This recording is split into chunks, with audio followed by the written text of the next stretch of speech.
Bonjour à toutes et à tous. Avez-vous déjà ressenti une fatigue persistante sans vraiment savoir pourquoi? Vous arrive-t-il de manquer d'énergie, de vous sentir essoufflé après avoir monté seulement quelques marches, ou bien de perdre vos cheveux, de remarquer que vos ongles sont un petit peu plus fragiles que d'habitude? Et si votre corps essayait de vous envoyer un message? Alors je suis Maëva Men, naturopathe et formatrice, et aujourd'hui je vais vous parler d'un sujet qui concerne beaucoup d'entre nous sans que nous le sachions vraiment. L'anémie. L'anémie, qu'est-ce que c'est? Eh bien, c'est quand notre corps n'a pas suffisamment de globules rouges ou que ces globules rouges ne sont pas assez efficaces pour transporter l'oxygène à travers tout notre corps. Imaginez que ces globules rouges sont un petit peu comme des taxis qui acheminent l'oxygène vers nos cellules et quand il y en a moins ou qu'ils sont moins performants, eh bien notre corps manque de carburant vital. Donc c'est ce qui peut provoquer aussi une fatigue, un essoufflement et bien d'autres symptômes que l'on n'associe pas forcément tout de suite à l'anémie. Alors pas de panique, nous n'allons pas plonger dans un cours de biologie compliqué. Mon objectif aujourd'hui est de vous expliquer simplement ce qu'est l'anémie et pourquoi notre corps peut parfois être à plat, entre guillemets. Voilà, on peut se sentir vraiment fatigué, en manque d'énergie et surtout comment y remédier naturellement. Donc au programme de cette vidéo, on va chercher à comprendre ce qu'est l'anémie et pourquoi elle survient. On va chercher également à reconnaître les signes que votre corps vous envoie et enfin, nous découvrirons ensemble des solutions naturelles pour retrouver toute votre vitalité. Alors, prêt à booster votre énergie, à retrouver un petit peu de peps? C'est parti!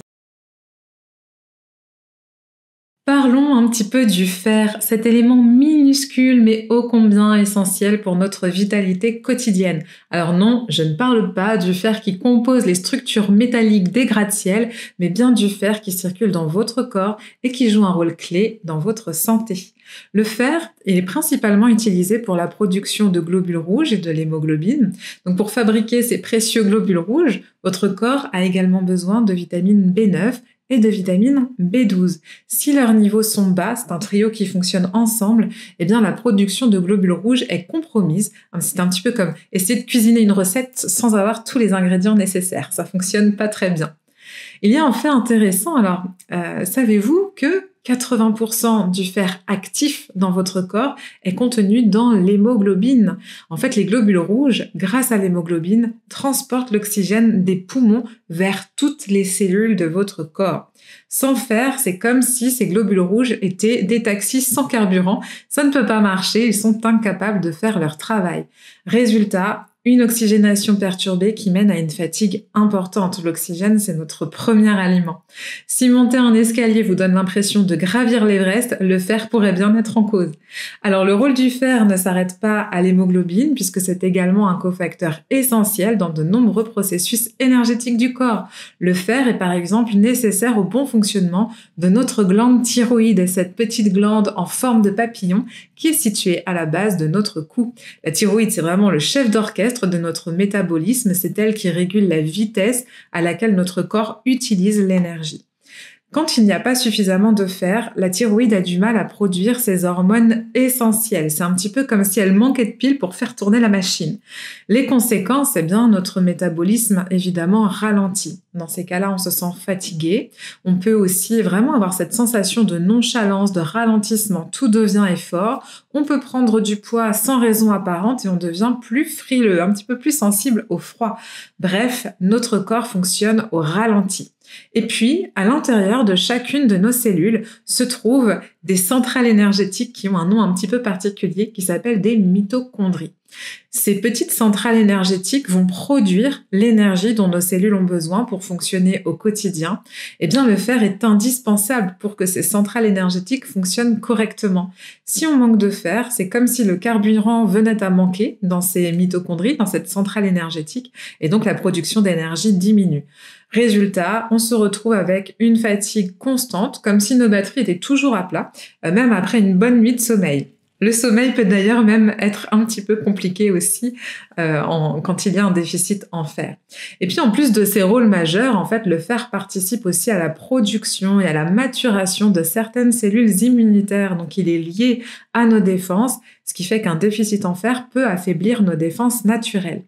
Il intervient également dans la production de certains neurotransmetteurs, de certains messagers chimiques qu'on va avoir au niveau du cerveau et qui vont nous donner la motivation, la capacité à passer à l'action. Je nomme la dopamine, mais aussi la sérotonine, qui est l'hormone justement qui va plutôt nous freiner, nous apporter la sérénité, la zen attitude. Donc, un manque de fer peut avoir effectivement des répercussions sur tous ces neurotransmetteurs et donc sur notre humeur, sur notre bien-être. En prenant soin de vos apports en fer, eh bien, vous permettez à votre corps d'avoir les moyens de fonctionner efficacement, de rester énergique et de maintenir un métabolisme équilibré. C'est un tout petit minéral, mais finalement, il fait une énorme différence dans votre quotidien. Maintenant que vous savez à quel point le fer est essentiel pour votre corps, voyons pourquoi il peut parfois venir à manquer. L'anémie peut avoir d'ailleurs plusieurs origines et c'est important de bien les comprendre pour pouvoir y remédier efficacement. La première cause, vraiment la cause la plus fréquente, c'est évidemment la carence en fer. Alors plusieurs facteurs peuvent expliquer ce manque. Cela peut être lié à un manque d'apport, cela peut être lié évidemment à des pertes trop importantes, mais aussi à quelque chose qui se situe entre les deux, par exemple une mauvaise assimilation. Alors, au niveau de l'apport, en fait, ça peut se produire par exemple si notre alimentation manque d'aliments riches en fer. Surtout chez les personnes qui suivent un régime végétarien ou végétalien sans toutefois compenser avec des sources adaptées. Parfois, notre corps a simplement besoin de plus de fer, comme c'est le cas aussi pendant l'adolescence ou pendant la grossesse, puisque dans ces cas précis, le corps demande plus de fer pour pouvoir soutenir la croissance ou le développement du fœtus. Par ailleurs, les pertes importantes jouent aussi un rôle qui n'est pas à négliger. Les femmes, par exemple, sont souvent concernées à cause de leur menstruation, surtout lorsqu'elles sont abondantes. C'est comme si chaque mois, votre corps vous faisait un prélèvement sans vous consulter, il ne vous demande pas votre avis. Et bien dans le même temps, d'autres personnes aussi qui peuvent être amenées à beaucoup transpirer dans leur activité ou dans leur travail, je pense notamment aux sportifs de haut niveau, aux maçons, aux charpentiers, etc., peuvent aussi voir leur fer s'évaporer et d'autres pertes peuvent aussi survenir suite à une blessure ou à une chirurgie ou même des saignements intenses qui peuvent être parfois invisibles comme ceux provoqués par des ulcères digestifs, par des polypes intestinaux, par ce qu'on appelle les hémoptysies. Alors, ça peut être visible, mais on n'a pas forcément l'impression que ça va nous amener à une carence en fer, l'hémoptysie étant une toux qui va favoriser la présence de sang en fait dans le mucus qu'on expectore. Donc toutes ces petites choses, finalement, on pourrait les comparer à une petite fuite d'eau au goutte à goutte, mais qui finalement, avec le temps, finit par causer quelques dégâts. Et le fer, comme je vous l'ai dit, eh bien finalement, ce n'est pas le seul élément en jeu dans la production des globules rouges. On va retrouver aussi notamment les vitamines B9 et B12 qui sont tout aussi indispensables. La vitamine B12, par exemple, on va la retrouver essentiellement dans les produits d'origine animale. Elle peut donc manquer dans certains régimes, il faut faire attention à ça et penser à se supplémenter. Et puis certains troubles digestifs comme la maladie cœliaque ou comme la maladie de Crohn vont empêcher une absorption correcte des vitamines, un petit peu comme si dans ces cas-là, les intestins décidaient de ne plus collaborer et ils refusent ce qu'on leur apporte. Et même sans parler finalement de maladie, un estomac qui fonctionne au ralenti, alors ce qui peut se traduire par des reflux, par des sensations de brûlure par exemple, ou s'il y a une prise régulière d'antiacides, de médicaments type inhibiteurs de la pompe à protons, etc., qui viennent freiner un petit peu le fonctionnement de l'estomac, eh bien cela peut aussi inhiber la capacité de notre corps à absorber correctement le fer, la vitamine B12 et d'autres éléments aussi tout aussi intéressants pour notre santé. D'ailleurs, il est bon de savoir également que certains aliments astringents vont resserrer les muqueuses, c'est ce que signifie astringent. On va retrouver le thé, le café ou encore le vin rouge ou même les produits laitiers qui peuvent empêcher l'assimilation du fer contenu dans notre assiette et perturber cette bonne absorption. Et puis certaines maladies chroniques peuvent jouer un rôle aussi dans l'apparition de l'anémie. Par exemple, des maladies rénales ne se contentent pas de perturber la filtration du sang, elles peuvent également altérer la production d'une hormone qui s'appelle l'érythropoïétine, qui est donc une hormone qui vient stimuler la production de globules rouges. Sans elle, eh bien, la production diminue, ce qui mène nécessairement à l'anémie. Et de la même manière, et ça nous intéresse vraiment beaucoup en naturopathie, tout ce qui est en lien avec une inflammation chronique peut finir par détourner les ressources du corps qui se concentrent exclusivement sur l'inflammation au détriment même parfois de la production de globules rouges. On se retrouve alors avec des taux très élevés de ferritine, les stocks sont pleins et pour autant, on peut avoir un diagnostic d'anémie posé par le médecin. Et puis enfin, certaines anémies sont d'origine génétique. On peut retrouver par exemple la drépanocytose, où dans ces cas-là, les globules rouges prennent une forme de faucille, ce qui fait qu'ils deviennent beaucoup moins souples, beaucoup plus fragiles. Ou encore les thalassémies, c'est une autre maladie génétique qui perturbe la production normale d'hémoglobine et qui affaiblit également la robustesse des globules rouges. Alors parlons maintenant des signaux que votre corps peut vous envoyer lorsque le fer vient à manquer. Ces symptômes peuvent varier, mais certains d'entre eux sont assez courants et il est important de savoir les reconnaître. L'un des premiers signes visibles, c'est la chute des cheveux. Alors si vous remarquez que vos cheveux tombent un petit peu plus que d'habitude, cela peut être lié à une carence, surtout chez les femmes qui perdent du fer à travers les menstruations. Ça peut se traduire par une perte capillaire un petit peu plus importante, alors dans ce cas, il peut être utile effectivement de vérifier vos réserves en fer. Ensuite, il y a la fatigue. Beaucoup de personnes se demandent pourquoi elles se sentent si épuisées malgré un sommeil qui peut être suffisant. On peut aussi avoir de l'angoisse associée. Eh bien, il faut savoir que le manque de fer réduit la production d'énergie dans le corps, un petit peu comme ces voitures qui manquent de carburant. Donc, c'est impossible d'avancer sans se sentir ralenti et sans que ça mène à beaucoup d'efforts. D'autres symptômes incluent une baisse de morale, par exemple, ou encore une baisse de motivation, puisqu'on l'a vu, le fer est essentiel à la production de certains neurotransmetteurs, comme la dopamine, par exemple, qui influencent notre humeur et notre énergie. Donc, si vous vous sentez souvent à plat sans raison apparente, eh bien, cela peut aussi expliquer vos coups de blues ou cette sensation de ne pas être toujours dans votre assiette. Le syndrome des jambes sans repos, c'est un autre signe à surveiller. C'est une sensation d'inconfort qui vous empêche de rester tranquille, surtout la nuit, et ça peut vraiment être lié à un déséquilibre en fer. Donc si c'est votre cas, il pourrait vraiment être intéressant de faire vérifier votre taux de ferritine. Des signes plus subtils peuvent également se manifester comme des ongles cassants, striés ou effrités, voire même une peau sèche. Le fer, en effet, joue un rôle clé dans le renouvellement des cellules cutanées, des cellules capillaires et inguéales. Donc, si vos ongles sont fragiles ou que votre peau vous semble un petit peu plus terne, il est possible que vos niveaux de fer soient en baisse. Et puis enfin, un symptôme très classique, c'est la pâleur.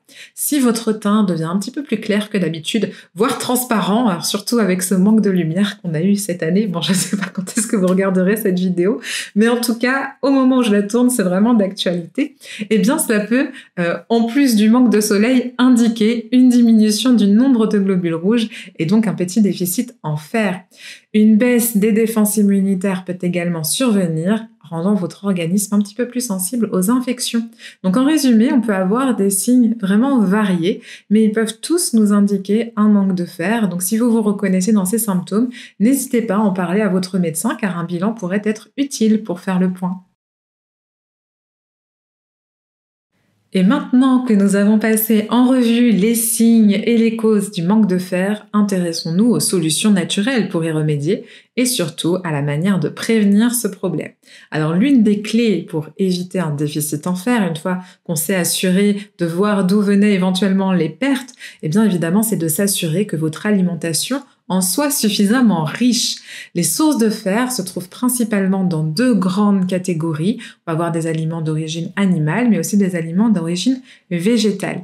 Dans les aliments d'origine animale, les viandes rouges, en particulier le canard, qui est sans doute la viande la plus intéressante pour apporter du fer, mais aussi le foie, le boudin noir, sont des champions en matière de fer.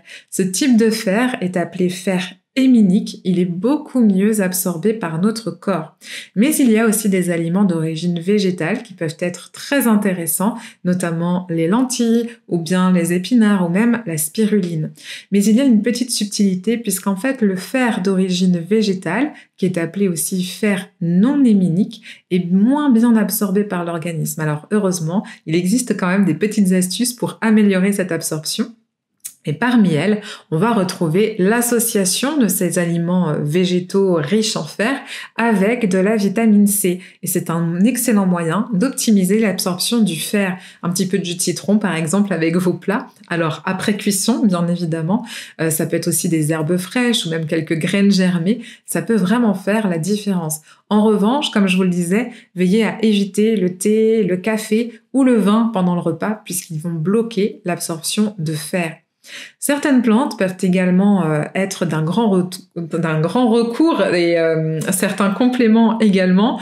L'ortie ou la spiruline, par exemple, sont très riches en fer, donc ce sont d'excellents alliés pour enrichir naturellement l'alimentation.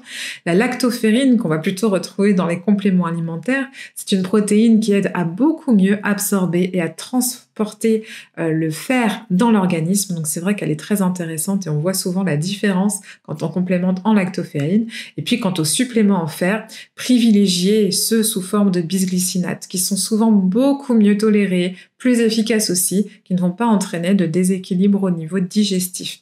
Vous pouvez associer tous ces éléments à de la vitamine C, à de la vitamine B9, B12 pour optimiser leur action. Alors, je ne cite pas tout ce à quoi il serait utile de les associer, mais on pourrait dire que ça constitue une belle base.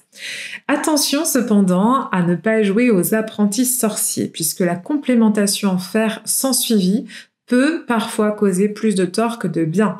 Par exemple, dans le cas des anémies inflammatoires, alors on est bien sur une anémie, mais dans ces cas-là, ajouter du fer pourrait être complètement contre-productif. En effet, ici, le problème ne vient pas d'un manque de fer, mais de l'inflammation qui piège le fer dans les cellules, le rendant inutilisable. Si vous rajoutez du fer, vous risquez d'aggraver l'inflammation et d'augmenter le stress oxydatif, ce qui empirera les choses. Donc dans ces cas-là, il vaut mieux travailler sur la réduction de l'inflammation plutôt que de se supplémenter en fer. Donc avant de prendre des compléments, consultez un professionnel de santé qui puisse réaliser aussi un bilan pour voir justement l'intérêt de cette complémentation. Puis faites-vous accompagner d'un naturopathe compétent afin d'adapter vos apports à vos véritables besoins. Et puis un dernier petit mot quand même sur l'hygiène de vie parce que c'est vrai qu'elle joue aussi un rôle très important dans la prévention et la gestion du manque de fer. Gérer le stress peut paraître éloigné du manque de fer et pourtant c'est essentiel parce que le stress chronique perturbe l'assimilation des nutriments. Prenez le temps de vous détendre, adoptez des techniques de relaxation comme la respiration, la méditation, etc. Tout ça pour vous assurer que vous puissiez justement activer vos mécanismes qui vous permettent aussi de bien digérer, au moins avant le repas. Voilà, c'est une petite respiration avant de manger, ça permet de mieux digérer.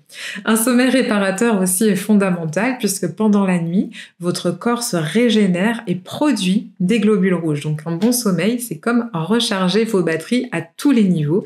Et enfin, ne sous-estimez pas le pouvoir de l'activité physique. Une pratique modérée stimule la production de globules rouges et favorise la bonne circulation du sang. Donc c'est un petit peu comme arroser régulièrement une plante pour pouvoir la voir grandir. Et voilà, nous avons fait le tour des signes, des causes et des solutions naturelles pour remédier à un manque de fer. J'espère que vous y voyez maintenant un petit peu plus clair, que vous êtes prêts à prendre soin de votre énergie, de vos globules rouges et de votre bien-être en général. Rappelez-vous, Parfois, de petits ajustements dans l'alimentation ou dans l'hygiène de vie peuvent faire vraiment une grande différence. Alors, que vous ayez besoin de booster vos apports en fer, de revoir vos habitudes alimentaires ou tout simplement de gérer votre stress, sachez qu'il existe toujours des solutions naturelles, simples et accessibles. Et n'oubliez pas, votre corps, c'est un petit peu comme une plante avec de bons nutriments, de la lumière et un environnement serein et sain. Il s'épanouit.